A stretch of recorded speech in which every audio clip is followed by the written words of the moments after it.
안녕하세요. 오늘은 당신이 공유해주신 자료, 그러니까 2025년 10월 23일부터 시행될 대한민국 근로기준법 개정안, 그중에서도 법률 제2052호에서 발췌된 조항들을 좀 자세히 들여다볼까 합니다. 네, 안녕하세요.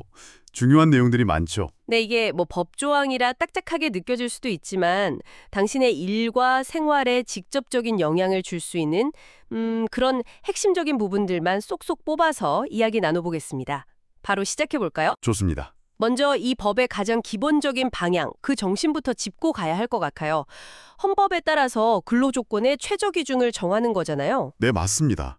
근로자의 기본적인 생활을 보장하고 또 더 나아가서 향상시키려는 목적이 있고요.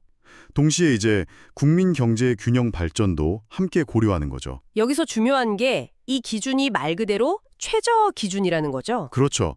최소한 이 정도는 지켜라 이런 의미니까요. 이걸 이유로 법이 바뀌었으니 원래 주던 것보다 덜 줘도 된다. 이렇게 기존의 근로조건을 낮추는 건 허용되지 않습니다. 그게 제3조 내용이고요. 아, 그렇군요. 그럼 또 어떤 기본 원칙들이 있을까요? 가장 핵심은 역시 근로조건은 근로자와 사용자가 동등한 지위에서 서로 자유로운 의사로 결정해야 한다는 거고요. 제4조. 그리고 뭐 성별이나 국적, 신앙, 사회적 신분 같은 걸로 차별적인 처우를 해서는 안 된다는 것. 제6조. 이건 뭐 당연한 이야기 같지만 법으로 명확히 하고 있는 거죠. 네네. 또 폭행이나 협박 같은 걸로 억지로 근로를 강요하는 행위, 당연히 엄격히 금지되고요. 제7조, 제8조. 그리고 근로자가 선거나 공적인 직무를 수행해야 할 때 필요한 시간을 청구하면 보장해줘야 합니다. 제10조. 이런 것들이 기본적인 권리 보장에 해당되죠. 그럼 이 법은 모든 사업장에 다 적용이 되는 건가요? 기본적으로는 상시 근로자 수가 5명 이상인 모든 사업 또는 사업장에 적용됩니다. 아, 5명 이상이요? 네. 다만 이제 동거하는 친족끼리만 사용하는 사업장이나 가사 사용인, 그러니까 뭐 가사 도우미 같은 분들에게는 적용되지 않고요. 또 4명 이하 사업장은 일부 규정만 적용될 수 있습니다. 좀 차이가 있죠. 그렇군요. 국가나 지방자치단체에는요? 거기는 당연히 적용됩니다. 제12조. 공공 부분도 이 법을 따라야죠. 알겠습니다. 그럼 이제 실제로 근로계약을 체결할 때 이때 꼭 알아야 할 부분들을 좀 살펴보죠. 계약서 쓸 때 뭘 제일 중요하게 봐야 할까요? 역시 가장 중요한 건 근로조건을 명확하게 확인하는 겁니다. 특히 임금. 임금의 구성 항목이 뭔지, 계산은 어떻게 하고 지급 방법은 어떤지 이런 세부적인 내용까지요. 아, 임금이 제일 중요하죠, 사실. 그렇죠. 그리고 소정 근로시간, 주휴일, 연차 유급 휴가 같은 핵심 근로조건은 반드시, 이건 강조해야 하는데 반드시 서면으로 명시해서 교부해야 합니다. 제17조. 이게 사용자의 법적 의무예요. 그냥 말로만 알려주는 건 안 되고 서면으로 꼭 받아야 하는군요. 네, 그렇습니다. 나중에 혹시 저도 문제가 생겼을 때 중요한 근거가 되니까요. 만약에요, 계약서에 적힌 내용이랑 실제 근무 조건이 다르면 어떡하죠? 그럴 경우에는 근로조건 위반에 해당하니까요. 근로자는 그걸 이유로 손해배상을 청구할 수 있습니다. 아니면 뭐 즉시 근로계약을 해지할 수도 있고요. 제19조. 바로 계약을 끝낼 수도 있군요. 네, 그리고 또 한 가지 아주 중요한 점이 있는데요. 만약에 근로계약 내용 중에 이 법에서 정한 기준에 미달하는 부분이 있다면 그 부분은 무효가 됩니다. 제15조. 아, 무효가 된다고요? 네. 그리고 그 무효가 된 부분은 이 법에서 정한 기준을 따르게 되는 거죠. 예를 들어서 법정 연차 유급 휴가가 15개인데 계약서에 10개만 준다고 써놨다면 그 11조항은 무효고 법에 따라 15개를 줘야 하는 겁니다. 아, 그러니까 법이 최소한의 어떤 안전망 역할을 확실히 해주는 거네요. 맞습니다. 그래서 법 내용을 아는 게 중요하죠. 그리고 계약할 때 또 주의할 게 있는데요. 사용자가 근로계약을 안 지킬 경우에 대비해서 미리 위약금이나 손해배상액을 정해두는 계약, 이런 건 체결할 수 없습니다. 제20조. 미리 얼마 물어내라 이렇게 정해놓는 거예요? 네, 그런 거 안 됩니다. 또 강제로 저축하게 하거나 그 저축금을 사용자가 관리하는 계약도 금지되고요. 제22조. 근로자의 임금은 보호되어야 하니까요. 알겠습니다. 자, 그럼 이제 가장 민감할 수 있는 부분이죠. 임금, 근로시간, 그리고 휴식과 휴가에 대해서 좀 더 구체적으로 이야기 나눠보죠. 월급은 어떻게 받아야 제대로 받는 건가요? 임금 지급에는 4대 원칙이라는 게 있습니다. 첫째, 통화로, 즉 돈으로 줘야 하고요. 둘째, 전액을 지급해야 하고요. 셋째, 매월 1회 이상 일정한 날짜를 정해서 지급해야 하고요. 넷째, 근로자에게 직접 지급해야 합니다. 제43조. 이게 기본 원칙이에요. 네. 그리고 아까 근로조건 명시에서도 나왔지만 임금을 줄 때는 단순히 총액만 띡 주는 게 아니고요. 기본급이 얼마고, 각종 수당은 얼마고, 공제 내역은 어떤지 이런 임금의 구성 항목과 계산 방법 등이 명시된 임금 명세서를 서면이나 전자문서로 반드시 교부해야 합니다. 제48조. 아, 임금 명세서요. 이것도 꼭 챙겨야겠네요. 근로시간은요? 흔히 주 40시간, 주 40시간 하는데 네, 맞아요. 그게 법정 근로시간이죠. 휴게 시간을 제외하고 일주일에 40시간, 그리고 일일에 8시간을 초과할 수 없는 게 원칙입니다. 제50조. 근데 뭐 야근이나 이런 거 하잖아요. 연장 근로는 가능한 거죠. 네, 당사자 간의 합의가 있다면 일주일에 12시간 한도 내에서는 연장 근로가 가능합니다. 제53조. 그럼 그렇게 연장 근로나 아니면 밤에 일하는 야간 근로, 또 휴일 근로를 하면 수당은 어떻게 되나요? 연장, 야간, 휴일 근로에 대해서는 통상임금의 50% 이상을 가산해서 지급해야 합니다. 제56조. 통상임금이라는 건 보통 시급이나 1급, 주급, 월급 같은 걸 말하는데요. 50% 이상 가산이요? 네. 특히 휴일 근로의 경우 8시간까지는 50% 가산인데 8시간을 초과하는 부분에 대해서는 100%를 가산해서 지급해야 합니다. 아, 휴일 초과 근무는 더 많이 받는군요. 그럼 쉬는 시간이나 휴가는 법적으로 어떻게 보장되나요? 휴게 시간은요. 근로시간이 4시간인 경우에는 30분 이상, 8시간인 경우에는 1시간 이상을 근로시간 도중에 주어야 합니다. 제54조. 일 끝나고 주는 게 아니고요. 네네, 중간에 쉬는 거군요. 그렇죠. 그리고 일주일에 평균 1회 이상의 유급 휴일, 이게 흔히 말하는 주휴일이죠. 이걸 보장해야 하고요. 제55조. 연차 유급 휴가는 1년간 80% 이상 출근한 근로자에게 15일이 주어집니다. 아, 15일이요? 네. 그리고 만약 회사 사정으로 일을 못하게 되는 휴업의 경우에는요. 사용자 귀책 사유라면 평균 임금의 70% 이상을 휴업수당으로 지급해야 합니다. 제46조. 그렇군요. 자, 이제 근로자를 보호하는 다른 중요한 규정들을 좀 더 살펴보겠습니다. 안타깝지만 해고 문제도 발생할 수 있잖아요. 이 부분은 어떻게 규정되어 있나요? 네. 이게 아주 중요한데요.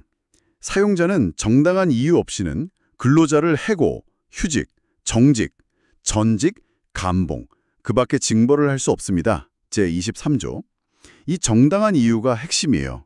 그냥 마음대로 할 수 없다는 거죠. 정당한 이유가 있어야 한다. 네.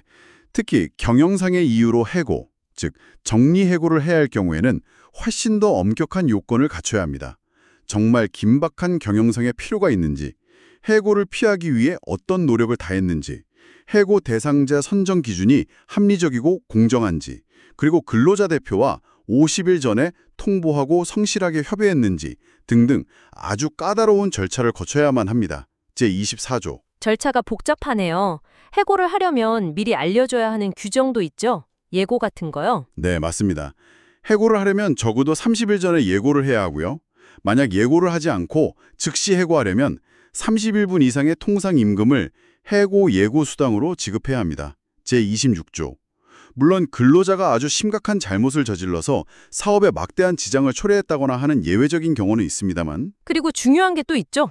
네, 해고 사유와 해고 시기를 반드시 서면으로 통지해야만 효력이 발생합니다. 제27조. 구두 통보는 효력이 없어요. 아, 서면 통지가 필수군요. 만약 부당하게 해고당했다고 생각되면 어떻게 해야 하죠? 그럴 경우에는 해고 등이 있었던 날부터 3개월 이내에 노동위원회에 구제를 신청할 수 있습니다. 제28조. 알겠습니다. 다음으로 여성이나 나이가 어린 연소자 근로자에 대한 특별 보호 규정도 중요할 것 같아요. 그렇습니다. 우설 15세 미만인 사람은 원칙적으로 근로자로 사용할 수 없습니다. 제64조. 그리고 임산부와 18세 미만자는 도덕상 또는 보건상 유해하거나 위험한 사업에는 사용할 수 없도록 제한하고 있고요. 제65조. 네, 특히 18세 미만 연소자의 경우에는 근로 시간도 제한되는데요. 일일에 7시간, 일주일에 35시간을 초과할 수 없습니다. 합의하면 일일 1시간, 일주 5시간까지 연장은 가능하지만요. 제69조. 임신 중인 여성 근로자에 대한 보호는 어떤가요? 임신 중인 여성 근로자는 시간 외 근로를 시킬 수 없고요. 요구하면 쉬운 종류의 근로로 전환시켜줘야 합니다. 그리고 출산 전후를 합해서 90일, 다태아는 120일의 출산 전후 휴가를 주어야 하고 이 기간 중 최초 60일, 다태아는 75일은 유급입니다. 제74조. 유산이나 사산의 경우에도 일정 기간 휴가를 보장해야 하고요. 아, 출산휴가 말고도 유산사산휴가도 있군요. 네. 그리고 모든 여성 근로자는 청구하면 월 1회의 생리휴가를 주어야 합니다. 이건 무급이 원칙이고요. 제73조. 네. 마지막으로 요즘 정말 중요한 사회적 이슈죠. 직장 내 괴롭힘에 대한 내용도 법에 명시되어 있다고요? 네, 2019년에 신설되어서 아주 중요하게 다뤄지고 있습니다. 법에서는 사용자 또는 근로자가 직장에서의 지위 또는 관계 등의 우위를 이용하여 업무상 적정 범위를 넘어서 다른 근로자에게 신체적, 정신적 고통을 주거나 근무 환경을 악화시키는 행위를 직장 내 괴롭힘으로 정의하고 이를 금지하고 있습니다. 제76조의 2. 종이가 꽤 구체적이네요.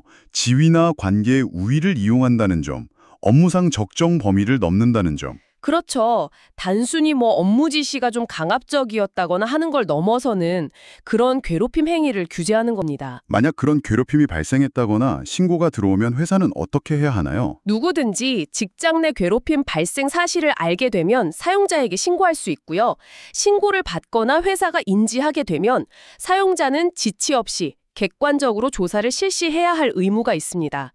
제76조의 3. 조사 의무가 있군요. 네. 그리고 조사 결과 괴롭힘 사실이 확인되면 피해 근로자가 요청하면 근무 장소를 변경해 주거나 유급 휴가를 주는 등 보호 조치를 해야 하고요. 반대로 행위자에 대해서는 징계나 근무 장소 변경 등 필요한 조치를 해야 합니다. 그럼 된 거 아닌가요? 가장 중요한 것 중 하나가 남았는데요. 이 괴롭힘 사실을 신고했다는 이유로 또는 피해를 입었다고 주장했다는 이유로 그 근로자에게 해고나 그 밖에 불리한 처우를 해서는 절대로 안 됩니다. 이건 아주 중요하게 강조되고 있는 부분입니다. 아, 보복성 조치 금지군요. 정말 중요하겠네요. 네, 그렇습니다. 네, 오늘 근로기준법 개정안의 주요 내용들을 정말 꼼꼼하게 쭉 훑어봤습니다. 근로계약 체결부터 시작해서 임금, 근로시간과 휴식, 휴가, 그리고 좀 무거운 주제인 해고의 제한, 여성과 연소자 보호, 마지막으로 직장 내 괴롭힘 금지까지 정말 근로자로서 알아야 할 기본적인 권리, 또 사용자로서 지켜야 할 의무에 대한 핵심적인 내용들이 다 담겨 있었네요. 그렇죠. 어떻게 보면 이 법의 제1조, 첫 조항에서 이미 이 법이 추구하는 바를 다 보여주고 있다고 생각하는데요. 근로자의 기본적 생활보장 및 향상, 그리고 균형 있는 국민경제의 발전이라는 두 가지 큰 목표가 함께 명시되어 있거든요. 아, 근로자 보호와 경제 발전, 이 두 가지가 함께요? 네. 어쩌면 이 두 가지 가치 사이의 어떤 긴장, 그리고 또 조화 속에서 근로기준법의 구체적인 내용들이 계속해서 변화하고 또 해석되어 왔다고 볼 수 있을 것 같습니다. 오늘 나눈 이야기들을 들으시면서 당신의 일상적인 근로 환경 속에서 이 법이 추구하는 보호와 발전의 균형이 어떻게 구현되고 있다고 느끼시는지 한 번쯤 생각해 보시는 계기가 되었으면 좋겠습니다.